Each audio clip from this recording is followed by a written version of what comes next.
d'euros de chiffre d'affaires. Vous croyez à ça? Que New World TV a fait 85 millions d'euros de chiffre d'affaires? Et ils sont incapables même de bitumer la route qui quitte les pavés de hôtel. Comment on appelle l'hôtel là? Ils sont incapables de bitumer 100 mètres pour arriver devant leur télévision. Ils ont fait un chiffre d'affaires de 85 millions d'euros en 2023. Ils doivent aussi 10 millions d'euros à la Série A, la Ligue italienne de football. Ils doivent 10 millions, voilà, Jess Hotel. Ils doivent 10 millions d'euros, hein, donc 6 milliards, 6,5 milliards aux Italiens, à la Série A italienne. Qui au Togo, que vous connaissez, a de très bonnes relations en Italie. Qui passe ses vacances à Milan, à Rome, à Florence, tout ça. Qui a de très bons rapports avec l'Italie. Voilà. Donc, les Italiens ne peuvent pas se lever un matin et venir donner à la Ligue, à New World TV, une télévision qui est quelque part au Togo, la diffusion de contrats. Si quelqu'un n'est pas appuyé un bouton là-bas en Italie, qui est en Italie au Togo? Quel Togolais aime l'Italie tant? Donc, ils doivent 10 millions aussi à l'Italie. Donc, là-bas aussi, ils ont accumulé. Donc, la chaîne que nous avons contactée, donc ils ont contacté New World TV à travers leur avocat, M. Louis Biao, qui est un personnage aussi assez ombrageux. Cet avocat, c'est un personnage assez ombrageux. Il était avocat à Paris avant de descendre à Lomé pour prendre une partie du contrôle de New World TV. Et à lui et les autres collaborateurs, c'est toujours à couteau tiré. Chacun fait son business, chacun s'enrichit sur le dos, hein, de la télévision. Donc, Jeune Afrique dit, là, ils ont contacté l'avocat qui n'a pas sollicité, qui n'a pas répondu à leur sollicitation. Donc, à ce jour, New World TV est fortement endetté et n'arrive pas à honorer ses engagements vis-à-vis de la CAF et vis-à-vis de la Ligue italienne de football. Alors, on a comme l'impression que les gens qui dirigent le Togo, ils sont frappés de malédiction. À chaque fois qu'ils créent quelque chose, ça finit toujours par le fiasco. Et Dieu seul sait qu'on a pris beaucoup d'argent qui devait servir à moderniser la TVT pour investir dans New World TV. On a pris aussi l'argent de Togocel pour mettre dans New World TV. Il y a eu beaucoup d'argent de Togocom, Togocel à l'époque, qu'on a injecté dans New World TV. Il y a eu beaucoup d'argent qui devait servir à moderniser la TVT qui se sont retrouvés dans New World TV. Et ce sont ces gens-là qui font des débats tous les jours pour insulter les gens, pour donner des leçons aux gens. Et ils payent mal leurs employés. La plupart des journalistes et des caméramans qui sont là-bas, les techniciens, ils sont légèrement au-dessus du SMIC. 65 000, 80 000. Une télévision qui fait un chiffre d'affaires de 85 millions d'euros n'arrive pas à payer ses caméramans. Une télévision qui fait un chiffre d'affaires de 85 millions d'euros n'arrive pas à payer décemment les techniciens et les caméramans. Si vous abordez les jeunes qui sont là-bas, ils vont vous dire qu'ils sont payés au lance-pierre, des salaires de misère. À New York TV là-bas. Je vous dis qu'il y a 2 semaines, ils ont organisé une tournée de communication dans la ville de Lomé. C'est 2000 francs qu'ils ont payé aux jeunes. 2000 francs par jour. 2000 francs par jour. Il y a un jeune qui a été contacté qui m'a dit, grand frère, voilà ce qu'on nous propose. Il m'a même fait écouter une conversation. 2000 francs par jour. 2000 francs. Vous allez rester dans une voiture, crier toute la journée, distribuer les prospectus de New World TV et on vous paye 2000 francs par jour. C'est une télévision qui est 4 $. Pour une télévision qui fait un chiffre d'affaires de 85 millions d'euros.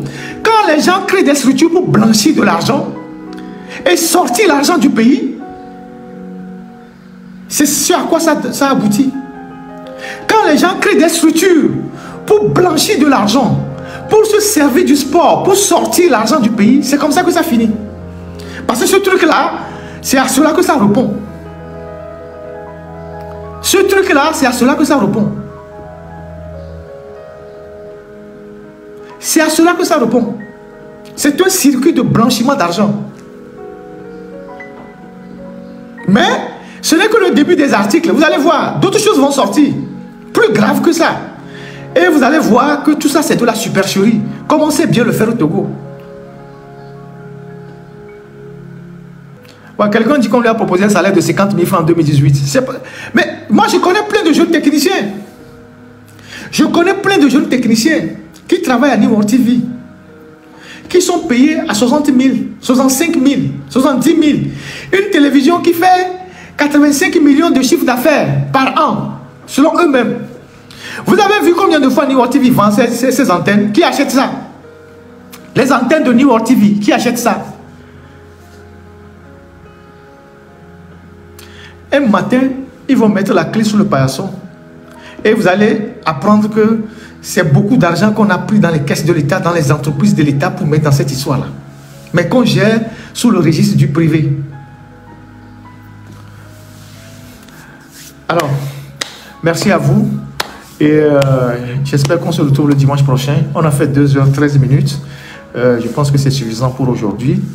Et que Dieu nous garde pour qu'on se retrouve sain sauf la semaine prochaine. Je vous souhaite une très bonne semaine. Et on se retrouve, si Dieu le veut, dimanche prochain avec la fougue habituelle, la bonne santé et tout. Donc, passez. La sagesse voudrait que vous, les vieux là, vous fassiez une délégation pour aller le voir, pour lui dire 20 ans c'est bon. Ton père a fait 38 ans. C'est une grâce. Aucune famille au monde, après la Corée du Nord, n'a régné comme ça. C'est une grâce. Cherche un moyen, va te reposer, prends ton argent, tes femmes, tout ça, va quelque part. On trouve quelqu'un au parti. Si on ne veut pas les opposants, tout ça, on met quelqu'un dans le parti. Au moins, on nous dira que on a choisi un autre candidat. Vous avez dit non, que c'est lui. Et lui, lui vous a choisi.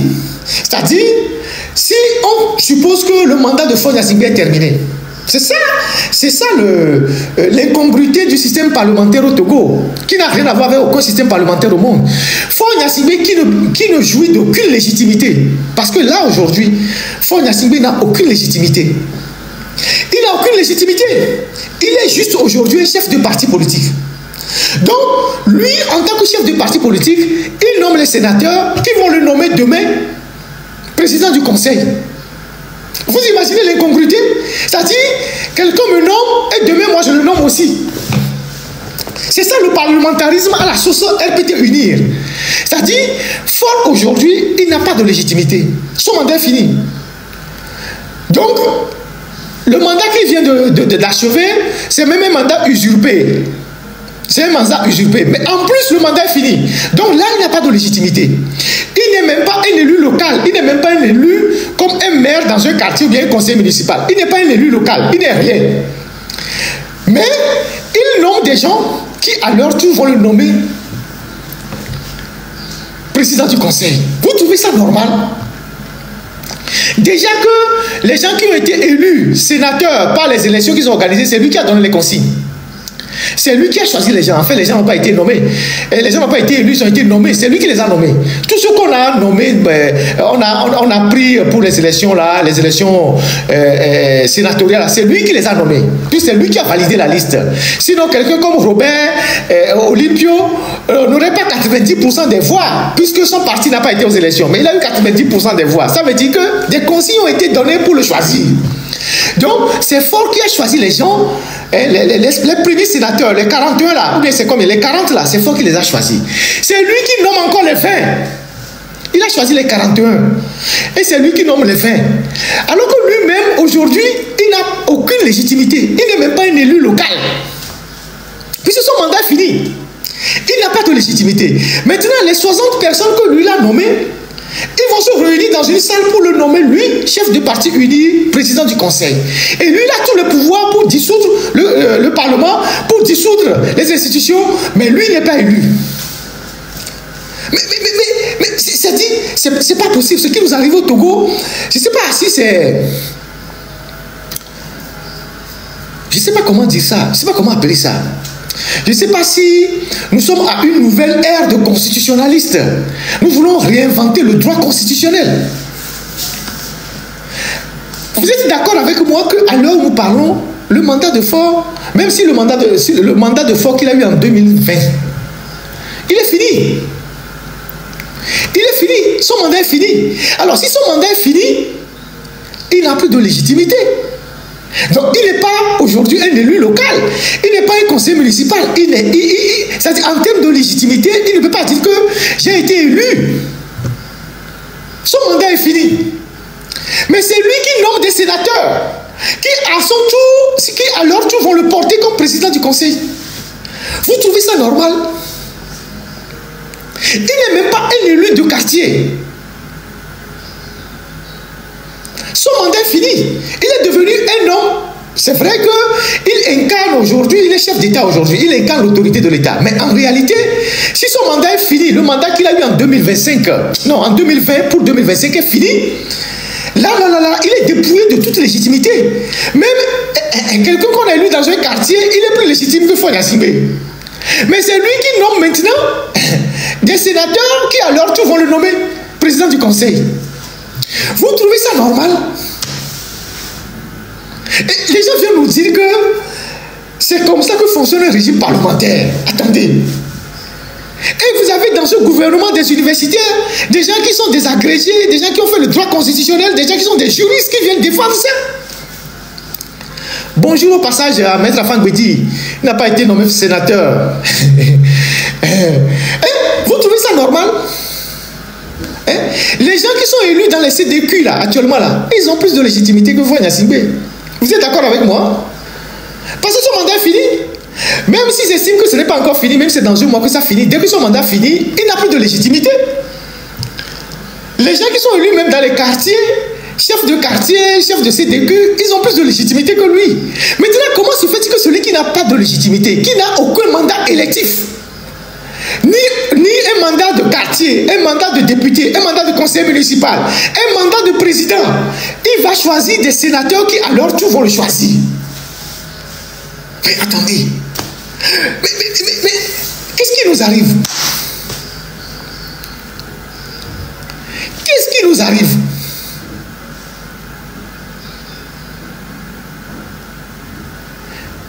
Et une fois qu'il aura été choisi président du conseil, il a tout le pouvoir, il est le chef des armées, il dissout le parlement, il peut faire ci, il est le président du conseil des ministres.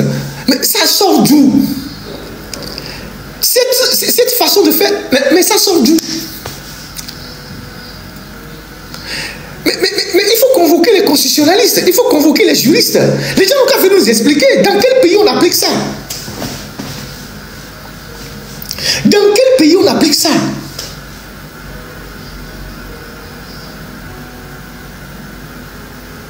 Nous voulons inventer la roue, nous voulons inventer le soleil, nous voulons inventer la lune, nous voulons inventer les étoiles. Dans quelle planète on applique ça? Quelqu'un qui n'a même pas un mandat électif, un matin, il cumule tous les pouvoirs pour diriger le pays. Il n'a pas de mandat électif, il n'a aucun mandat. Et les gens qui le nomment, c'est lui qui les a nommés. Les gens qui vont le porter demain, c'est lui qui les a nommés. Il les nomme pendant qu'il n'a aucun pouvoir. Mais c'est incroyable.